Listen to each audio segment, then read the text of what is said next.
Hello everyone, welcome back to my channel and those who are new, welcome to my channel.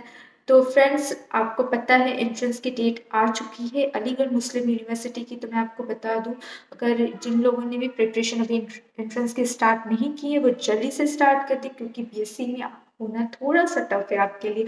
और मैं अभी आपको बताने वाली हूँ सब कुछ कि बीएससी की कोर्सेज कौन सी है, आप कैसे प्रिपरेशन कर सकते हैं, कट ऑफ्स क्या क्या जाती हो, ऑल द थिंग्स। तो बने रहिए और चलिए स्टार्ट करते। तो पहले मैं आपको बता दूं बीएससी में कितनी कैटेगरीज है आपकी, कितनी कोर्सेज है आपकी। तो बीएससी में सबसे फर्स्ट नंबर पे है जो आपका बीएससी बायोकेमिस्ट्री, जिसके लिए भीड़ रहती है कि हाँ सबको ये चाहिए होता है। फिर उसके बाद आपका आता है बीएससी बॉटनी एंड जूलॉजी। उसके बाद आपकी आती है बीएससी केमिस्ट्री, फिजिक्स। फिर आपकी आती है जियोलॉजी एंड ज्योग्राफी। तो आप इन कोर्सेज में कैसे एडमिशन ले सकते हैं, कैसे प्रिपरेशन कर सकते हैं, आपको पता है 13 अप्रैल को आपका एंट्रेंस एग्जाम है। तो आप कैसे प्रिपरेशन करेंगे, आपके पास अभी है काफ़ी अच्छा खासा टाइम। तो आप लोग एक रूटीन सेट करें कि हाँ आपको ये वाला जो आपका टॉपिक है वो आपको इतना कवर कर लेना है।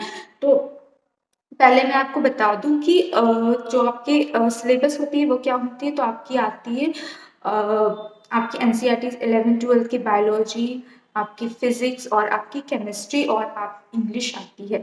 तो अब हम ये क्या कैसे हम इसे पढ़ें, किस बुक से पढ़ें। तो सबसे पहले मैं बता दूं एनसीईआरटी ज़रूर से पढ़िए, पहले एनसीईआरटी कवर अप करिए।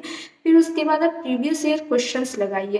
प्रीवियस ईयर क्वेश्चंस आप जब लगा देते हैं तो आपको पता चलता है अच्छा ये क्वेश्चंस यहाँ से पूछे जा रहे हैं। जब आप प्रीवियस ईयर क्वेश्चन लगाते हैं तो कुछ क्वेश्चंस आपके नहीं बन पाते, लेकिन आपको पता रहता है कि हाँ ये क्वेश्चंस यहाँ से आ रहे हैं। तो ये कैसे होता है, आपको कैसे पता चलता है, क्योंकि आपने पहले से एनसीईआरटी पढ़ रखी है।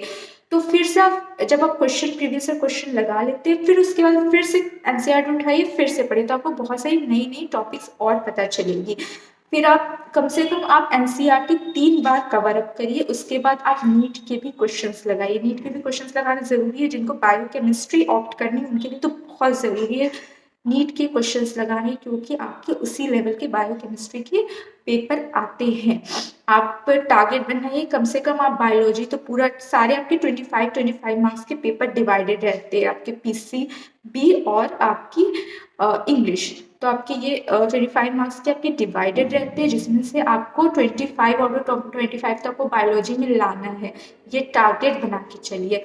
और आप इंग्लिश का टारगेट बना के चलिए कि आपको 25 आउट ऑफ 25 लाना है, तो आपके 50 मार्क्स तो यहीं पर स्कोर हो जाते हैं। ये टारगेट बनाइए। और केमिस्ट्री और फिजिक्स में से जो आपको ईजी लग रहा है उसका टारगेट बनाइए, कम से कम 25 में से 20 तो आपको लाना ही लाना है फिजिक्स या केमिस्ट्री में। तो आपको जो ईजी लग रहा है वो आप पढ़िए ज़्यादा अच्छे से, थोड़ली। तो आपको बायोलॉजी बहुत अच्छे से पढ़ना है 25 आउट ऑफ 25 मार्क्स का। इंग्लिश आपको बहुत अच्छे से पढ़ना है 25 आउट ऑफ 25 मार्क्स का, जो कि स्कोरिंग सब्जेक्ट्स है। देन आपको केमिस्ट्री या फिजिक्स में से एक उठा लेना, जो कि आपको करना है क्या है कि 25 आउट ऑफ 20 मार्क्स तो आपको लाने ही लाने हैं। तो आपका क्या होता है यहाँ पर स्कोर आपका इतना बन जाएगा कि आपको बायोकेमिस्ट्री ईजिली मिल जाएगी।